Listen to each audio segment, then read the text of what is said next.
Welcome to Feedback Not Received. I'm back. I didn't upload an episode last weekend. Like I said, I might not because I was busy with life, in fact, and seeing real people, which takes priority over making a silly little show where I ramble to very few people on the internet. But anyway, hello. I'm not wearing any makeup today because I didn't feel like it. We love that.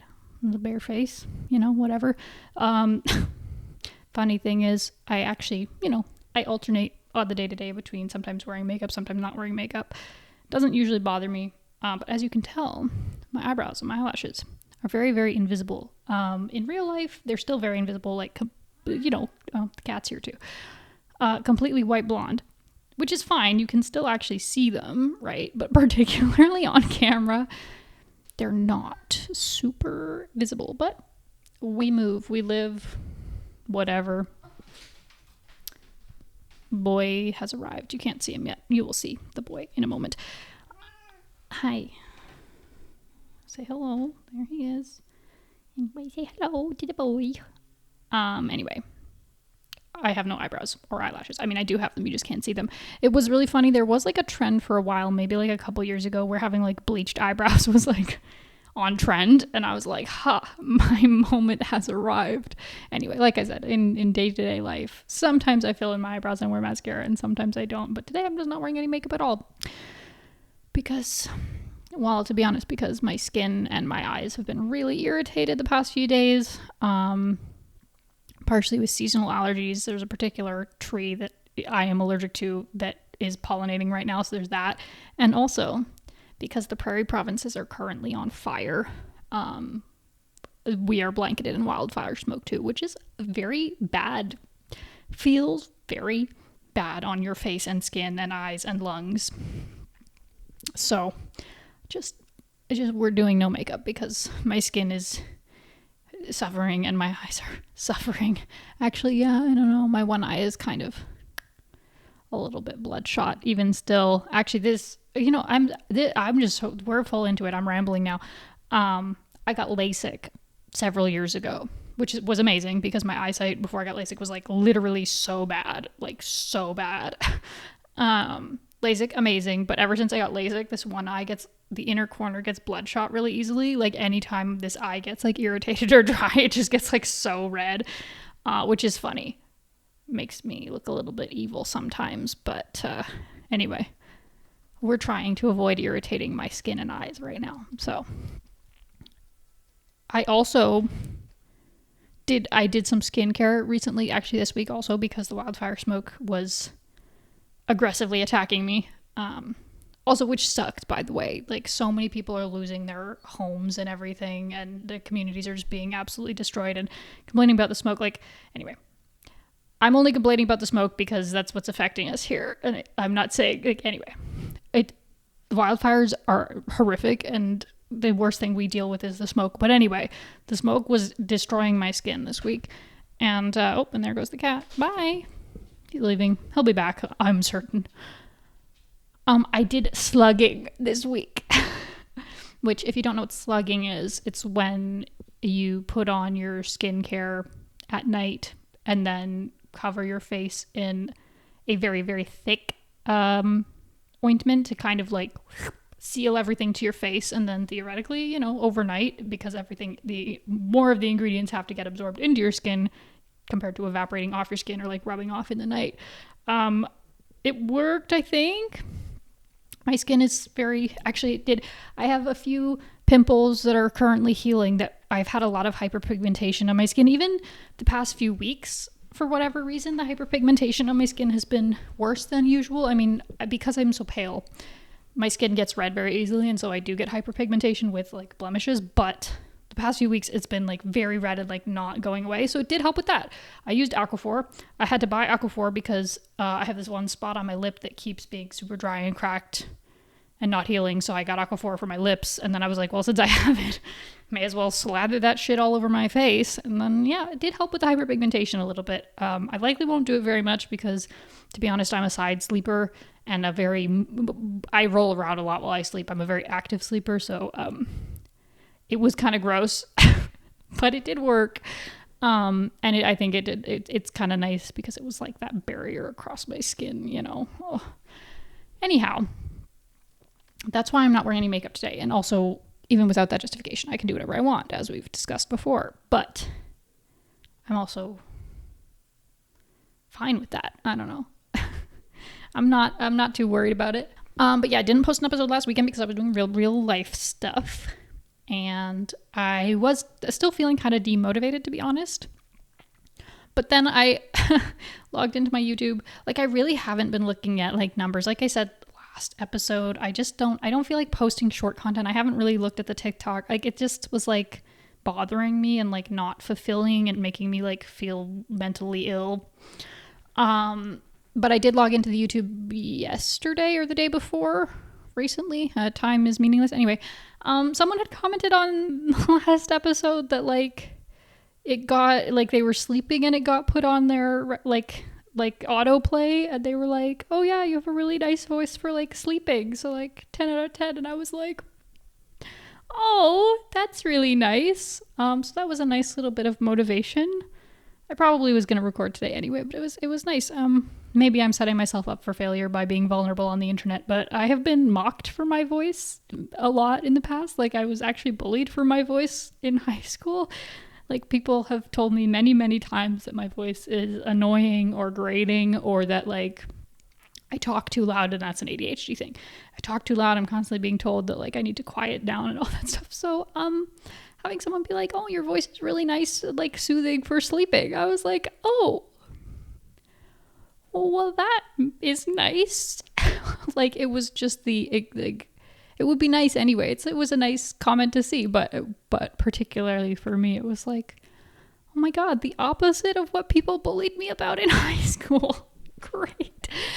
You know, like, it's one of those things that like I said, maybe I'm opening myself up for problems by admitting to an insecurity on the internet, but also because I'm an adult and I'm no longer in high school, I don't really give a shit about what people think about my voice nowadays. But even still, you know, it's nice to be told that. So anyway, here we are. Maybe I'll pivot to be I can't even get through the joke. Maybe I'll pivot to being an ASMR channel. Maybe I should just start doing ASMR. I'm not going to. The closest you'll ever get to me doing ASMR is the episodes when I have such a bad migraine that I can barely talk above a whisper, because otherwise I feel like I'm going to vomit. That's the ASMR you'll get, migraine ASMR, because I'm incapable of talking louder than that. Anyway, here we are. We're back. We're so back. We're so back. I don't have a ton to talk about this week, to be honest, because like I said, I was doing real life shit last weekend, was busy. And actually, like I talked about in the previous episode, life has just been busy for the last little while. It's still been busy this week. So I haven't been playing as many video games. Last time it was like, I just want to spend every second of every day playing video games. This past week has been a lot of just absolutely zonked on the couch. And by that, I don't mean like with substances. I just mean like I'm exhausted. I have been rewatching Haley Whipjack's Once Upon a Time recap series. So that's been fun. But I do have a couple things to talk about. You know, I will check my list because I can't remember them right now. One thing, this is still just me related actually. So banana clips have been, like, this isn't a new trend. They have been trendy. They were trendy, I feel like several months ago even. Like they were, like, it's a trend coming back around from like the 80s, like 80s, 90s, 70s, 80s, 90s. And they look really cute. And so I bought a banana clip this week, and I've been trying to use it, and like it sort of works. But the problem for me that I have found is my hair is not long enough, and also I get my hair cut very layered, and my hair is very like springy. Like, it doesn't flow, you know, like some people's hair is quite fine and like frail, so it like flows a lot easier. But my hair wants to hold the shape that it is in. And so the way you're supposed to put in a banana clip is to flip your head upside down and like put the clip, and then like flip your hair back and then like clip the clip. That doesn't work for me because my hair just does not. It won't just like go in the place you want it to.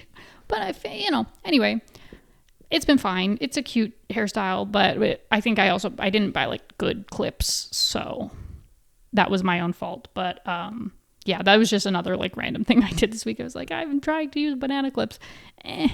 My hairstyle, my hair type is not well suited to them. My hair is really thick. You can't even really tell when it's just like down like this, but like I have a lot of hair. It's very like dense and springy. And so getting it to even wearing it up at all is like quite a challenge for me. Claw clips I found do work really well for me, but yeah. Some hairstyles simply are not for me. And that's okay. Like even putting my hair in like French braids is hard for me because my hair does not want to go into French braids. It's also really thick. So like sometimes I see girls with like their cute little braids that are like this thick. And then I go to put my hair in a braid and it's like huge and I hate it. I don't hate it. I think it's cute anyway. But yeah, my hair doesn't like cooperating super well. So whatever, no banana clip for me. That was just like, that's a completely random other thing. Like I was talking about skincare and stuff. Well, yeah, also banana clips. Another thing actually in personal news, this isn't personal news, it's about the cat.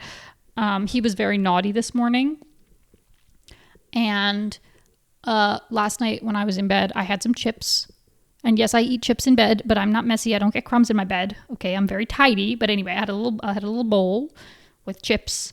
And then I ate the chips. I put the bowl on my bedside table because I was going to take it to the kitchen in the morning. All right. And then this morning I slept in a little bit and the cat wanted me to wake up. And so he just does, he'll start walking around meowing and whatever.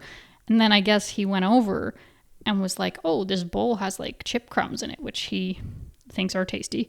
And he knocked the bowl off the bedside table and it like broke and like the last little debris of the chips spilled. And then because the bowl broke, he was trying to get in there and I was like, no, you can't get in there. So I had to like jump out of bed. Anyway, he never does that. Like he is not a cat who like knocks things down. In fact, he's not a like naughty cat at all. Like he's very well behaved, generally speaking. So like that was like shocking to me.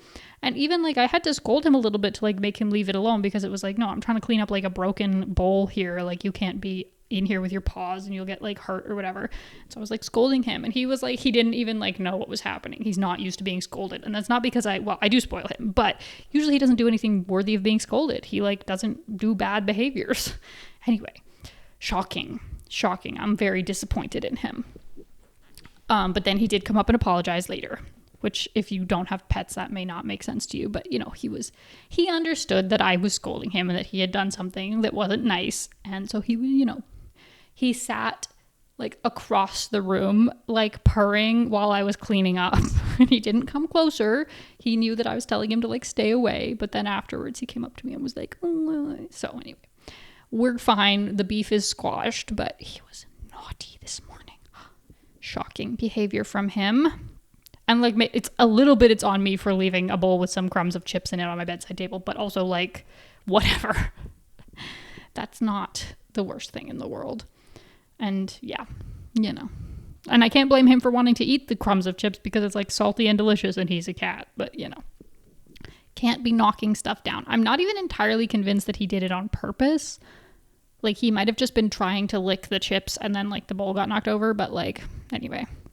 He was trying to get me to get out of bed, and he did succeed on that front. So there we go. Okay, now turning to actually things that did happen sort of on the internet sort of this week, maybe kind of.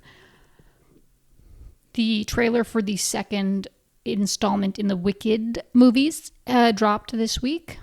I guess it's just the second movie. I don't know why I said it like that. Famously, I did not really enjoy the first Wicked movie. I talked about that in I think the Oscars episode I did, but yeah, I didn't really enjoy the first movie. I am not a fan of the stage play, and not in that I think the stage play is bad. I just haven't seen the stage play. Like I was not a fan going into watching the movie. So I think that did skew my view a little bit, but I found it just to be overly long and meandering. And as someone who wasn't going in with like, oh yeah, like I know the plot and like all the plot beats and whatever, I felt like I watched half of a movie that was just like overly long because I sort of know the plot, but I was like, oh, well, just feels like we've stopped halfway through, which makes perfect sense because it's the first act of the play. But when you don't get to then watch the second act of the play, it falls a little bit short, in my opinion. And I said it before, I think all the performances were really good. I think all the costumes were beautiful. Like, there was nothing like objectively bad about the first movie. It's just that it wasn't for me. I did not enjoy it. I thought it was too long and it bored me. By the end, I was just waiting for it to be finished. Which is not something that you want to be happening in a movie. But anyway, so the trailer, I'm not like super hyped for the second one, and I probably won't go see it in theaters unless one of my friends is like, oh, do you want to go see it with me? Like, I might. Also, actually, when I saw the first one, I got so sick for a week after I saw the movie. Like, I think I got a bug when I was at the movie theater, and that was horrible. So I'm also biased because I got so sick. But anyway, so I also don't want to go to the movie theater because last time I went to the movie theater, I got so sick for a full week. Anyway, I might go and see it in theaters, but I might wait until it's not in theaters. But anyway, the trailer came out and it was fine. I'm not going to go like super in depth, but I do want to talk about one specific thing that I noticed that bothered me so much. In literally the second shot of the trailer, and you can go and look, and now you will be able to see what I saw. Okay.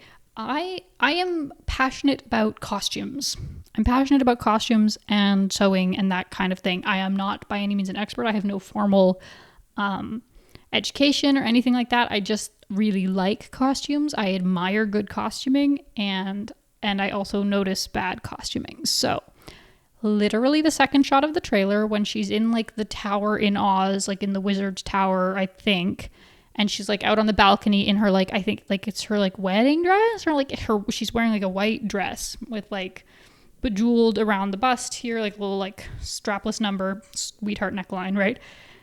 Sorry, I say she, Ariana Grande, Glinda. So it's first shot is like her in this room. Second shot is she's out on the balcony, and it's like a close up sort of 3/4 shot of her. And there's this incredibly noticeable puckering of the fabric right at her bust line, sort of like under her arm here. And then actually, if you look at a couple other shots, like it just looks like the dress like doesn't fit her correctly over the bust. And like, okay, this is not me critiquing, or this is not me unnecessarily criticizing the costume designers, because like I said, the costumes in the first movie, and so far from what I've seen from the trailer, the costumes in the second movie, are really, really good. Like, I'm pretty sure they won the Oscar for costume design, and if not, they were at least nominated. Like, the costumes are fantastic. They, like, a testament to good costuming. And in fact, even in the first one, there was a lot of, like, very well done tailoring in the first movie, like suiting, which is incredibly difficult to do. So that's why it stood out to me as so egregious, because, okay, for anyone who's not into like sewing and costumes and stuff, this type of puckering at the bust, it just means it didn't fit her properly. And it's not a very difficult thing to correct technique-wise. Like, even if they had done a fitting and like she had gained or lost some weight, or well, no, it would have been even if they did a fitting and it looks like it's too big for her around her bust, right? So if they did a fitting and then she lost some weight or whatever, and then it was like, oh, the day of filming or whatever, that's a relatively easy fix to make, like even the day of. Like, it doesn't require a ton of time. It's not like, in fact, it's harder if someone gains weight or like goes up a size. It's much harder to add fabric in a way that isn't immediately noticeable than it is to just take a garment in, right? And you can even take a garment in while still leaving that fabric like in there so that you can let it out again if needed, right? So this is the kind of mistake that it's honestly shocking to me that it's there at all. And even in the movie, I'm sure, like, you know, you wouldn't, like, when you're watching a movie, there's all sorts of stuff to look at. Scenes are changing, whatever. Like, I'm sure it won't be that noticeable when you're actually watching the film. But it was the second shot of the trailer, the first trailer they're dropping for this movie, this highly anticipated second installment, right?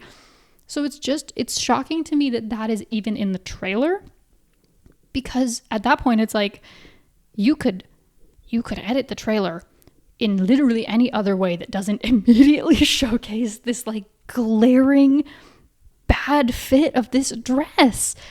Or even like that, like if you see it, like it would not be hard to even just do a little bit of like CGI to get rid of that, even just for the trailer, even if they didn't want to like, but like a tiny bit of like minimal low budget CGI would be able to clean that up, right?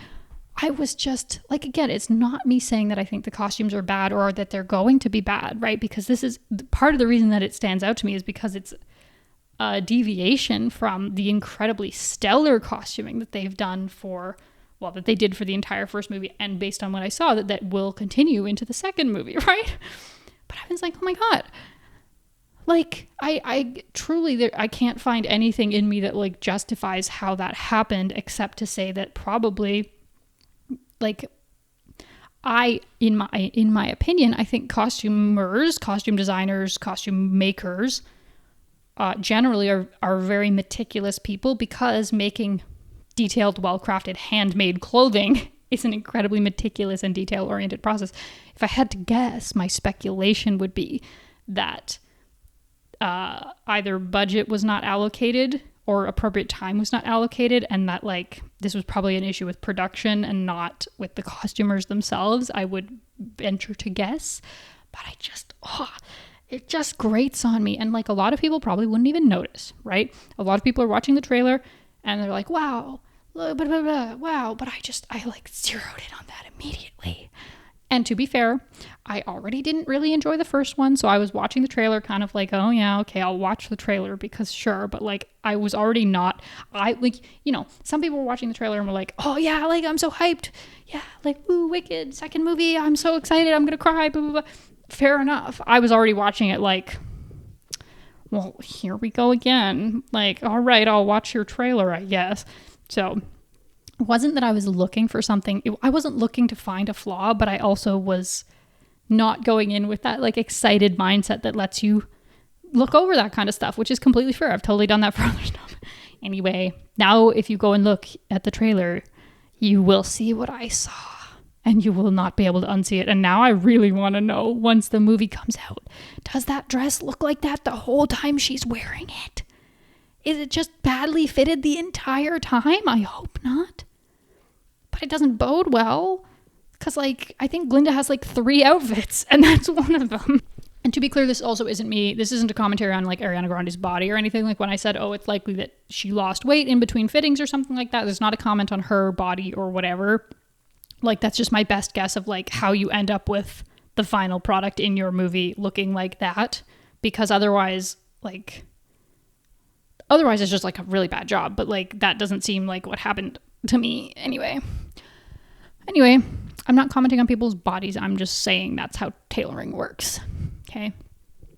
So there was that. And I also saw some people upset that the lion in the trailer, like the cowardly lion, is like a lion, like a CGI, like regular ass lion, like Aslan from Narnia, because obviously in the like iconic Wizard of Oz movie, and I assume in the stage play, well, sure, I don't know how they do the animals in stage play, but anyway, at least in the movie, the lion is a man in a lion costume, right? Like it's walking on 2 legs, anthropomorphic man in a furry suit.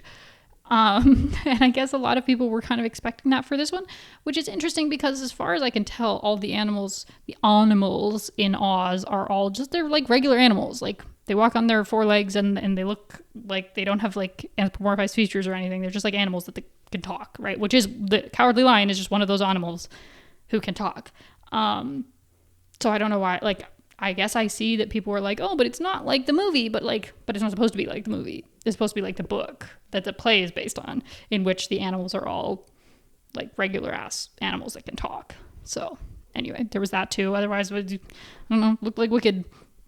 And I heard apparently they added a couple extra songs. Like there are 2 new songs, like original songs added for the movie, which is unsurprising because the second act of the play is shorter than the first act of the play, which is also not uncommon because once your audience, oh my God, sorry, I forgot to breathe for a second. Once your audience comes back from intermission, usually then you want it to be shorter. So apparently they added a couple extra songs, presumably to stretch out the runtime to roughly equate to the same as the first one, which honestly, in my opinion, I'm like, God, can it be like a 90-minute movie, please? God, why does it have to be 3 hours? Oh my God. But we shall see. We shall see how those original songs shape up. Actually, one of my favorite, because I do know some of the songs, and the one song, For Good, is, I think that's what it's called, is one of my favorites, and that's in this movie. So, and it's called, I think either it is called Wicked for Good, or that's just like the tagline that they're using for the second one. But anyway, it must be like, they wouldn't just call it Wicked because the first one, anyway, whatever. I don't care. I'll watch it eventually, but like, whatever. I've cursed you now with the knowledge that Ariana Grande's dress in the trailer is poorly fitted, and you will never be able to unsee it. Other news, I don't actually remember if this happened this week or last week, but George R.R. Martin was being like messy on the internet. I am not a fan of Game of Thrones, I would say. Like, I did read the books when whichever one the most recent one came out. Was it A Dance for Dragons or A Feast for Crows? One of the two. Whichever one was the most recent one to come out. I read the series, and then I read that one like when it came out, because obviously it was like hype. And I did watch the show, although I didn't start watching the show with season 1. I think like I started like maybe partway through season 5 because like I don't know. So I did watch the show. I have read the books, but it was a long time ago that I read the books. Well, I certainly read the books before I watched the show. I just don't know what the timeline of when the show came out versus when the most recent book came out. But anyway, I did read the books. I have seen the show. I barely remember most of the things that happen in either of them, except, you know, the broad strokes and the like main characters, although there's no real main characters, whatever. So it's not like I'm a super close follower of George R.R. Martin or his work, is my point. I haven't watched House of the Dragon. I've only seen like, you know, clips on the internet, as you do. But his most recent comment really caused a bit of a stir. I wouldn't have even known about this except that people sort of outside of his dedicated fan base kind of picked up on it, where like he publishes his like blog, which previously has been just like updates on his writing and whatever. I don't even know. Whatever. Old man write blog, basically. And his most recent blog post was something, to be sure. He was basically, it's taken him 14 years and the next installment of the book still hasn't come out.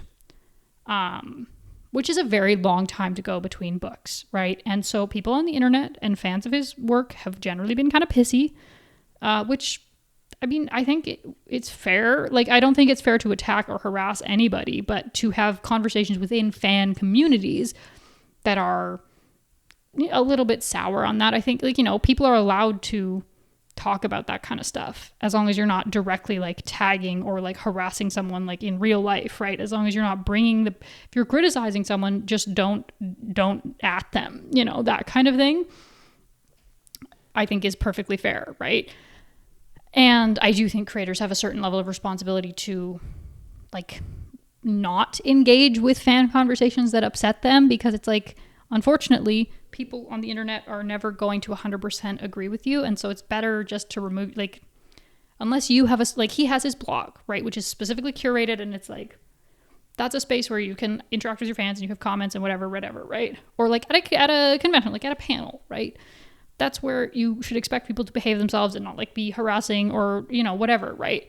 Those are spaces where you can interact with fandom. But like, if you're going into your Tumblr tags or you're going onto the subreddits or whatever and like reading about all the mean things people say about you, like, you can just not do that. But anyway, his most recent blog post was basically like, you've all given up on me. You don't think I'm ever actually going to finish this book. And it was basically just echoing all of the negative things that people have said. Like, oh, you think I'm going to die soon, so I should just let someone else finish the books for me. You think like that I don't care anymore, but I do care. And, you know, all of those things are, I mean, fair to be upset about, right? Like, if you constantly, again, I think people shouldn't be saying that shit to his face. And I also think he shouldn't be seeking out those conversations in fan spaces that are just like fans talking to each other. But even still, regardless, if you constantly saw people being like, well, you're gonna die soon anyway, bozo, so you should just give up and let someone else do it, you know, like, I could see that over the course of 14 years starting to chafe a little bit, and and being accused of like not caring about your work that has, he's been, the first one was published in like 1996 or something, right? Like it's not his life's work, but it is certainly a work he has been working on for a large portion of his life, right? To be accused of not caring would certainly sting. I could see it. But also, I'm just like, again, I'm kind of like, you truly don't, like, there are always going to be shitty people who do tag a creator or who do say something shitty to them at a con or whatever, right? Like, there are always going to be shitty people, but the vast majority of that kind of stuff you can avoid by just like not seeking it out. And like, nobody, like it sucks, but like, don't like name search yourself on Twitter. Don't go into the subreddit. Like, I understand the temptation of wanting to see what people have to say and wanting to see fan conversations, but like at a certain point you realize that that is a toxic thing. So you just like should not do it. Like, right? But whatever. I don't blame him for having, like, because I think over 14 years, even with the few people who would sort of slip through the cracks and break that sort of fandom etiquette of like not doing that shit, obviously some people still would, and so it's going to start to build up, it's going to start to sting. But anyway, it caused a lot of debate of like, oh, well, some people feel they're entitled to an author's work. Like, some people are like, well, we paid you up until this point, so we're owed an ending to these books, right? And like, no, because you didn't pay for the next book. Any of the books you bought, you paid for the book that you bought, right? And then you got that book that you bought of any of the 5 that are currently published. They haven't, if they had opened pre-orders for Winds of Winter like 4 years ago, and then you still didn't have the thing that you bought and paid for and pre-ordered, and were like, if it was like, oh, 4 years ago, oh yeah, Winds of Winter coming out 2021 or whatever, and pre-orders are open now, and then you were like, great, let me pre-order it, and then it didn't come out in 2021, that's a valid reason to feel entitled to the thing that you paid for and upset that you didn't get it. But that's not the case, right? Nobody has actually bought and paid for Winds of Winter except potentially his publisher. I mean, presumably they have given him his advance and whatever, and they are expecting it. But that's the only group of people that has any sort of entitlement to say, like, you promised us something that we paid for, right? Buying an author's books that are already published does not entitle you to them publishing more. Supporting an author, like attending convention appearances, buying merch, watching the shows, whatever, still doesn't entitle you to anything beyond what is already published, right? Or again, in the case of like pre-orders and things like that, the only thing you are entitled to is the thing that you bought and paid for. And at the same time, though, on the other hand, I do understand people being upset and frustrated, right? Because from my understanding, partially what George does on his blog is publish updates on his writing. Like, oh, I've written 2 new chapters for this storyline, or I think I've got all the story threads for like this group of characters or whatever, right? Like, he has been publishing updates on his blog specifically about Winds of Winter for like 14 years, right? And I think from the impression that I get, there have been multiple times in the past where he's been like, oh, it's almost done. Like, I'm definitely going to finish it in the next year or whatever. And so when that happens multiple times over the course of 14 years, and now we're 14 years later and the book still hasn't come out, despite, multiple times the man himself saying like, oh, it's almost done. Like, I'm going to be done. Like, I made really good progress, whatever. Like, I could see people feeling a little bit sour on that and kind of like, I mean, you could just not say anything if you like, and it's not even like, I think, like, some people are like, oh, well, he was obviously just like lying, blah, blah, blah, blah. It's like, well, I don't actually think that, I don't know the man, right? But like, that would be a weird thing to lie about deliberately. I think there could be some sort of self-deception, if that's the right word, of like, oh, I definitely will be finished, so let me tell people like it will be finished, and then, missing a deadline or whatever. I certainly relate to the the dopamine rush that one gets for announcing and talking about projects compared to the slog it is to actually do those things. That's not anything personal to George R.R. Martin, but I certainly relate to that idea. As someone with ADHD, it's like, I love to talk about the things that I want to do and then not do them. But you could, like I could see fans being a little frustrated and kind of like, okay, dude, like, whatever. it isn't out after 14 years and you've been promising it will be out for 14 years and it isn't here yet. And so when you say like, oh, people have lost faith in you, like I could see people being like, yeah, we have lost faith in you. Like we don't actually think you're ever going to finish the book. So now what, you know? And I think it's still fair for people to be upset if the series that they love and are so invested in will never be finished. I think it's fair to feel like, I don't know, burned by that a little bit, even though, again, you're not entitled to anything, but it's still fair to be a little bit like, I mean, you're disappointed, right? And particularly, like, people can be disappointed and they can move on and kind of like there are lots of series or like games or whatever that I've been like, oh man, like, well, that was really good and I would love if there was more, but there isn't. And then I come back a few years later and I'm like, oh shit, like 2 more books have been published. Oh, fantastic. Like, let me read them, right? Like you can be disappointed that there isn't more and then kind of move on and then come back and be pleasantly surprised, right?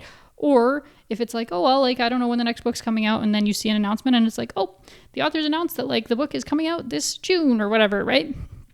But by constantly publishing these updates, like of his own free will, as far as we know, it's kind of like you keep pulling people back in. People who might otherwise be like, okay, you know what? I'm disappointed that there's no more books, but like, I guess like it is what it is. If another book comes out, fantastic, but I guess I'll just move on with my life. But it's if like, I think in 2020, he did make an announcement that was like almost like anyway, there have been many times when he has published a blog post that has like promised to a degree that people are like, oh, it's definitely coming out within the next couple of years, right? And that gives, like, if you constantly keep hooking people back in with those promises and then not delivering on those promises, you can't be mad that people remain invested enough to be mad that you haven't fulfilled your promises while constantly making and breaking those same promises, you know? Like, you could go quiet and just, like, let people move on. And then whenever, if and when the book is ready, it is ready and it gets published. And I'm sure a lot of people would come back very excited, very happy. You know, obviously there would constantly be people who are disgruntled or upset, like regardless, people who will not move on regardless, but like you can't be mad at the people who would otherwise move on for not moving on when you constantly give them a reason not to move on. You know, does that make sense? I feel like that's my position, is like, just shut up about it. You could just be quiet and not say anything. And like the other thing was like, obviously, anytime he announces like a new project, people are like, oh, well, you should be writing Winds of Winter. And it's like, well, that sucks too. Don't do that. People are allowed to work on multiple things at once, but yeah, don't be mad that people aren't interested in your other projects, I guess. Like nobody is entitled to the book that they haven't bought and paid for yet. No one's entitled to a future promise of a book unless they pre-order it with literal money. And in the same vein, no creator is entitled to a fan base that will support any and all of their projects, right? Like it's incredibly common for a creator to have one incredibly popular series or work or whatever, and for their fan base to not really care that much about their other works or creative endeavors, right? Like that, like you're popular because people like the thing that you're popular for. And you can't be mad that people want less of the thing that they don't care about and more of the thing that they do care about, you know? But then at the same time, it's like, well, but you aren't allowed to harass someone for doing other things creatively because you are a random person on the internet. Anyway, it's incredibly complicated and people are obviously very divided on that. But I just think it's like, just like, this happens so often, not just with like famous people, but just like anybody on the internet. It's like, you just simply didn't have to say anything. Generally speaking, rule of thumb on the internet, better to just not say anything, you know, and people move on because there's a wealth of people on the internet saying a whole lot of dumb shit all the time. So if you simply don't say anything, people will move on, you know. But if you insist on constantly saying something, you can't really be mad that people react to you saying something. Anyway, I think just general rule of thumb on the internet is just shut up about it. Like whatever it is. I myself, despite yapping for an hour roughly once a week on the internet, generally subscribe to the just shut up about it mindset of like, I love to lurk in internet communities. I love to read what other people are saying, but I myself rarely say anything because you know what? Often what happens is I think through it and then I'm like, you know what? No, I don't need to say this. Oh my God, what a concept. Anyway, yeah, whatever. Will I read the next book if and when it does come out? Maybe. I mean, I don't remember, like I said, 90% of what happens.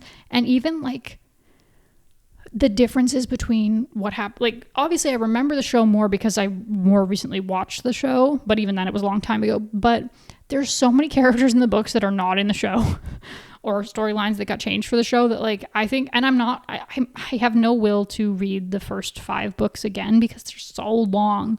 So if and when Winds of Winter and perhaps Dream of Spring eventually come out, I'm going to need some, I'm sure there will be some dedicated souls doing some pretty comprehensive, like, here's the recap of like the main points you need to, like, there will be people who read those books in like a day or something and then go and thankfully for the rest of us put together like, okay, here's the key points you need to know to know what's going on in the new book, right? So that's what I will do probably.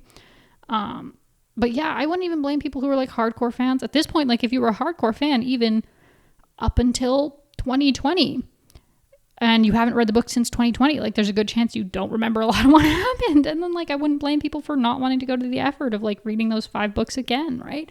Anyway, at the very least, if and when it comes out, I will be very interested to see what people say about it. But I'll probably read the book, probably, unless it's like really, really long. If it's like, I don't know. It's unlikely that it'll be like unreasonably long, but like if it's, anyway, I don't know. We'll see. I might read them, but otherwise I'm just intrigued.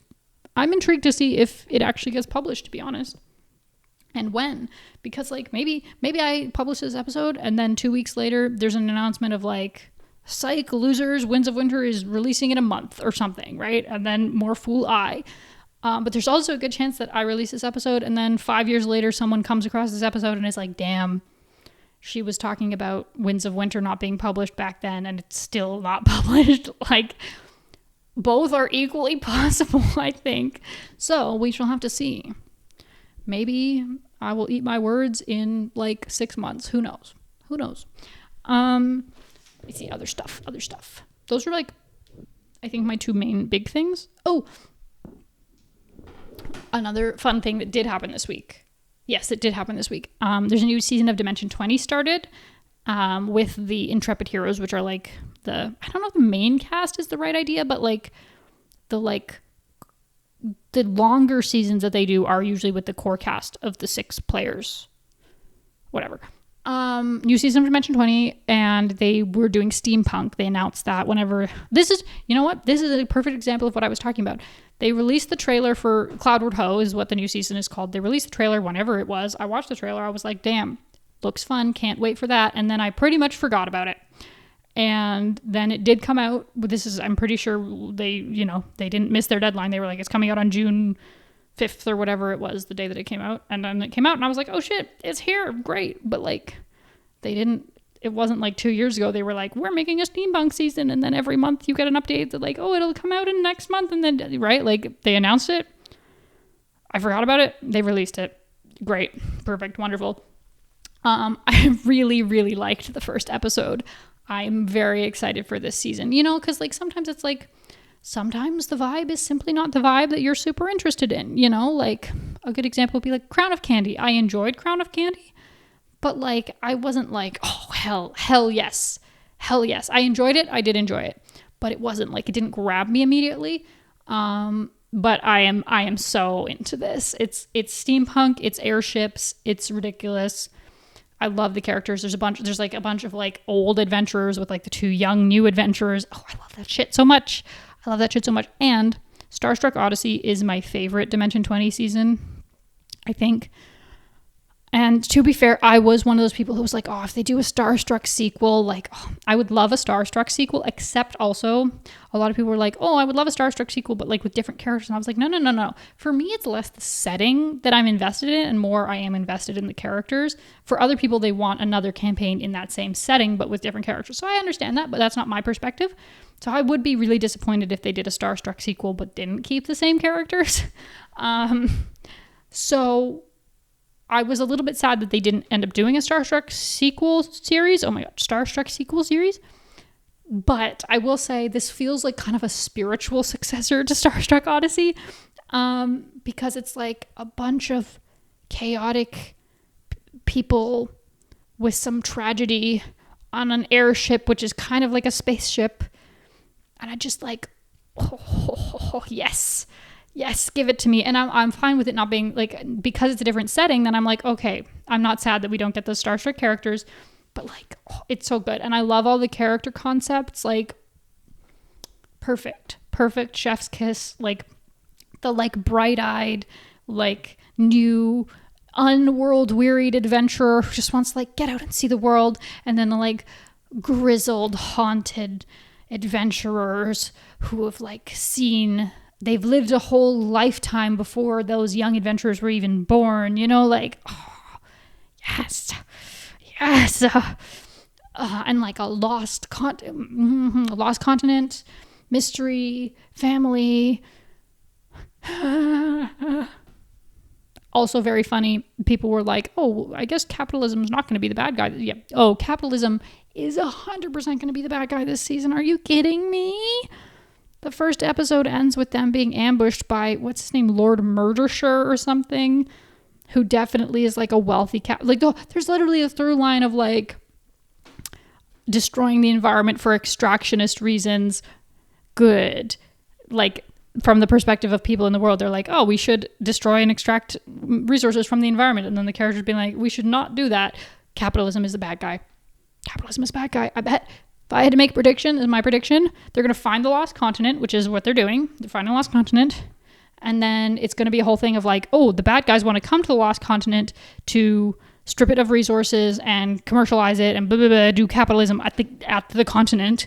And it's going to be a whole fight to be like, no, this place should be still, it should either be hidden from people, or like we have to stop the bad guys so that people will respect this place and not extract it for resources. That's my prediction. And if I'm right, I'm right. Although I think, well, typically the Intrepid Heroes seasons last about 20 episodes, I think. So it might be a while before I am proven correct or incorrect, but that's my prediction. Anyway, loving it so far. Very, very fun. Oh my God.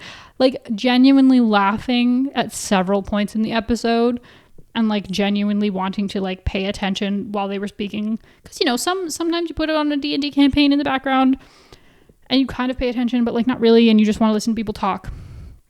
But no, I want to watch and listen and see and look. And I love airships. I do love a good steampunk. I gotta admit. Especially in the way they're doing it, which is like not the like romanticized version of like Victorian England with like all the racism and everything. They're doing it in like a fantasy world. Like fantasy, not fantasy Victorian England, but like a completely different fantasy world with like a bunch of like weird fantasy shit. That is a steampunk that I can get on board with. Yes. Not historical revisionism type steampunk, but just like a bunch of weirdos with flying airships. Hell yes. Thank you. So yeah, Dimension 20. I'm excited and it's fun. And hopefully people don't get weird about this one, because sometimes they do. Dimension 20 fandom can be, again, you guys can get a little weird about shit, but we shall see. And if it does get weird, I will be talking about it. Because if you know me at this point, you know I love nothing more than some messy fandom behavior. And to give my opinion on it here, where nobody's allowed to argue with me, compared to inane arguments on Tumblr, for example. So there you go. Anyway, there's a bit of a shorter episode, but I think that's okay.